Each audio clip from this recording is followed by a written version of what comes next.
Municipal કોર્પોરેશનના town planning and estate વિભાગના assistant town planning officer 20 લાખની લાંચ લેતા એસીબીના હાથે ઝડપાયા છે। એએમસી દ્વારા તોડી પાડવામાં આવેલ મકાનો અને દુકાનોના ભાડુઆત અને ફરિયાદીની વૈકલ્પિક વ્યવસ્થા માટે પૂર્ણ કરવા હવે 50 લાખની લાંચ માંગી। અંતે 20 લાખ આપવાનું નક્કી થયું, જેમાં એસીબીની ટીમે આસિસ્ટન્ટ ટીડીઓ હર્ષદ ભોજક અને તેના મળતિયા આશીષ પટેલે ઝડપી પાડ્યા। જે બાદ કોર્ટમાં રજૂ કરતા 3 દિવસના રિમાન્ડ મંજૂર કરવામાં આવ્યા। જે બાદ હવે સમગ્ર મામલે એસીબી તપાસ કરશે।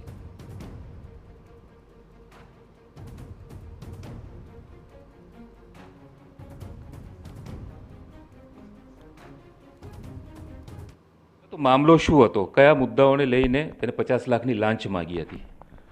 આરોપીએ ફરિયાદીની જમીન ડિમોલિશનમાં ગઈ હતી એએમસીમાં। તેના નાણાં જે જમીન ડિમોલિશનમાં ગઈ હતી તેની બદલીમાં તેને વૈકલ્પિક વ્યવસ્થા આપવા માટે થઈ અને એએમસીમાં અરજી કરવામાં આવેલી, જેમાં એએમસીએ કોઈ કાર્યવાહી નહીં કરતા ફરિયાદી પોતે નામદાર ગુજરાત હાઈકોર્ટમાં પિટિશન દાખલ કરેલી, જેમાં તેઓના તરફે ચુકાદો આવતા આ અંગે તેઓને વૈકલ્પિક વ્યવસ્થા કરી આપવા માટે થઈ અને એટીડીઓ જે હર્ષદ ભોજક છે તેઓની પાસે ગયેલા, પરંતુ તેઓની કોઈ સુનવાઈ કરેલી નહીં। ત્યારબાદ જે અત્યારે વચેટિયા પકડાયા છે આશીષ પટેલ, તેઓના દ્વારા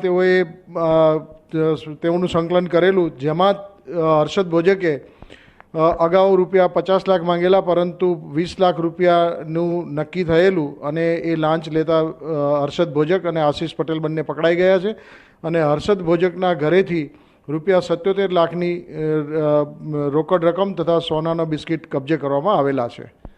5 દિવસના રિમાન્ડ માંગવામાં આવ્યા હતા, કોર્ટ દ્વારા 3 દિવસના રિમાન્ડ મંજૂર કરવામાં આવ્યા છે। આ સમયગાળા દરમિયાન કઈ કઈ બાબતોની તપાસ કરવામાં આવશે? જે આરોપીએ લાંચના નાણાં લીધા છે તેમાં તેઓને એ લાંચના નાણાં કોને આપવાના હતા, અન્ય કોઈ સિનિયર અધિકારીને કે જુનિયર અધિકારીને, તે અંગેની તલસ્પર્શી તપાસ થશે।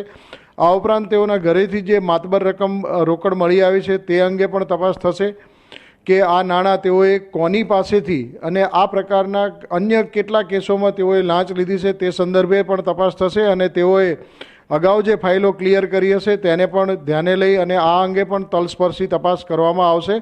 આ ઉપરાંત આ જે ફાઇલ હતી તે જે શરૂઆતના તબક્કેથી શરૂ થઈ અને જે નિર્ણાયક તબક્કા સુધી, એટલે કે જેના સહીથી નિર્ણય થવાનો હતો ત્યાં સુધીના તબક્કામાં આવતા તમામ સિનિયર કે જુનિયર તમામ અધિકારીઓની તપાસ થવા માટે થઈ અને આદેશ થયેલો છે અને આ મુજબ જ તપાસ થશે અને તેમાં કોઈ પણ હશે તો એને છોડવામાં નહીં આવે।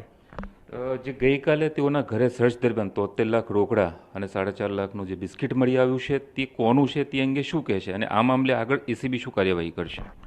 આ મામલે મેં અગાઉ કહ્યું એમ કે જે નાણાં મળ્યા છે તે નાણાં ભ્રષ્ટાચારના જ હોઈ શકે છે તેવું એસીબીને પૂર્વાનુમાન અને ચોક્કસ ખાતરી છે, જેથી એસીબી અગાઉ જે હર્ષદ ભોજકે ફાઇલો ક્લિયર કરી હશે તેવા જે કોઈ અરજદારો હશે તેઓને મળી અને તેઓ પાસેથી લાંચ લીધી છે કે કેમ તે અંગે ખૂબ જ ઊંડાણપૂર્વકની તપાસ હાથ ધરશે અને આવા કેટલા કેસોમાં તેઓએ